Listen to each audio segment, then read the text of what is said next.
এই সেই দোকান যেখানে আমি কাজ করতাম, তো এখন ছেড়ে দিয়েছি দোকান থেকে, মানে তাই দিয়েছি এখন। তো বন্ধুরা কেমন আছো সব? আশা করি সবাই ভালো আছে। তো চলে এসেছি সকাল সকাল ব্লগ নিয়ে। তো সকাল সকাল না, মানে 5টার সময় ঘুম থেকে উঠতে হয়, ঘুম থেকে উঠে মাছ বিক্রি করার পরে এসে ব্লগ করি। তো মাছ বিক্রি করে চলে এসেছি। তো এখন একটু কাজ আছে, যেটা হচ্ছে আমার গাড়িটা মানে কাদা লেগে আছে, মানে গাড়িটা পুরো ভর্তি কাদায়। তো গাড়িটাকে এখন ধুতে যাব। তো যাওয়া যাক, গাড়িটা ধুয়ে নিয়ে আসি, তোমাদের দেখাবো কোথায় ধুতে যাচ্ছে গাড়িটা।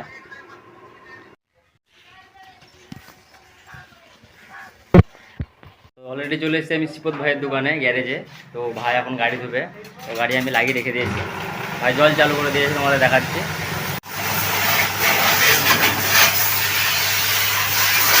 বুঝতে পারছো কত কাদা লেগেছে, কাদাটা ভর্তি হয়ে গেছে গাড়ি একবারে। তো বন্ধুরা গাড়ি তো হয়ে গেছে, এখন যাবো বাড়ি। তো বাড়ি গিয়ে কি কাজ আছে তোমাদের সব বলবো। তো বাড়ি যাই আগে। কমপ্লিট, গাড়ি একবার চকচক করছে।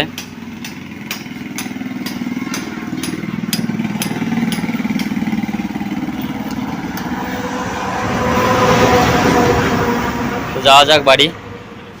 তো বন্ধুরা গাড়ি তোলা হয়ে গিয়েছে আমার। তো আমি চলে এসেছি বাড়ি, এখন খাওয়া দাওয়া করবো। তো আমার ফোনটায় চার্জ নাই, তো একটু চার্জে দেবো, চার্জে দিয়ে নিই। তো আমার সব কমপ্লিট, খাওয়া দাওয়া চান টান করে নিয়েছি আমি। তো এখন তোমাদের একটা কথা বলবো, যেটা হচ্ছে আমি যে দোকানে কাজ করতাম আর কি, মানে কাউন্টারে, মদের কাউন্টারে, সেই দোকান থেকে আমাকে তাড়িয়ে দিয়েছে আর কি। ব্যাপারটা হলো 1 বছর হলো আমার কাজ করা। তো আমি সন্ধ্যা 6টায় যেতাম, রাত 9টায় আসতাম। তো আমাকে 3000 টাকা করে দিত মাসে, প্রতিদিন 100 টাকা করে হলো, মাসে 3000 হয়। তো এখন এই কিছুদিনের মধ্যে বলছিল সারাদিন রাখবো। তো রাখার জন্য বলছিল, প্রথমে বললো 9000 দেবো। তাহলে বললাম ঠিক আছে, তাহলে মোটর সাইকেলটা আমি নিই, তাহলে মাসে 9000 টাকা দেবে, আমার কিস্তিটাও চালা হবে, সব কিছু করা হবে। তো আমি ওদের কথা শুনে মোটর সাইকেলটা কিনে নিয়েছি আর কি। দিয়ে মোটর সাইকেল কেনার পরে বলছে যে না, মাসে 6000 টাকা দেবো।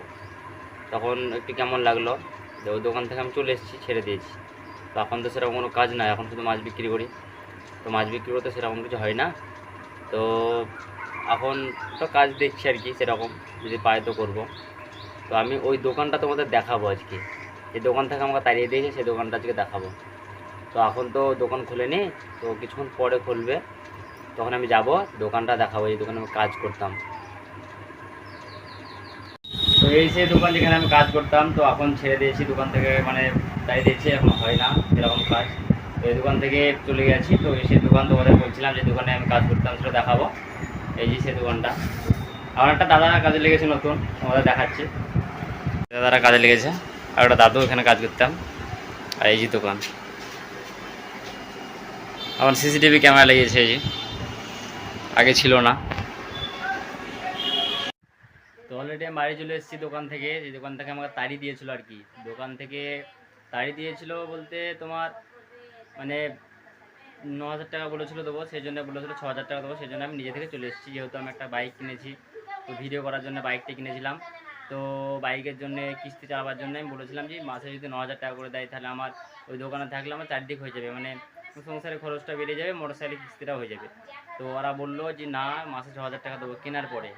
তো আমি বলছি, মানুষকে বিশ্বাস করবে, কোনো বড় লোককে বিশ্বাস করবে না জীবনে বেঁচে থাকলে, কারণ তারা হয় স্বার্থপর। তো আমাকে গাছে তুলে দিয়ে মইটা কেড়ে নিয়েছে, সেরকম ব্যাপার। তখন বাড়ি চলে এসেছি, বাড়িতে মা আছে, ভাই আছে। তো মাকে বলবো একটু চা করবে, গরম গরম চা খাবো। তো মা মনে হয় বাইরে আছে, তোমাদের দেখাচ্ছি। তো এই যে মা বসে আছে, আর ভাই বসে আছে। তো একটু চা খাবো, মা আমি চা করো তো গরম গরম। তো চা খাই, খানিক চা করছে মা, চা করুক। তো গরম গরম চা দিয়েছে মা, তোমাদের দেখাচ্ছি। মা এক্ষুনি দিয়ে গেল, এই যে। তো এইটুই ছিল ভিডিও। তো তোমরা একটু সাপোর্ট করো, বুঝতে পারছি কীরকম অবস্থা। তো ইউটিউবে আমার সব। তো নেক্সট ব্লগ আবার দেখা হবে। সবাইকে নমস্কার, সবাই যেন ভালো থাকে, এটাও চাইবো সবারই।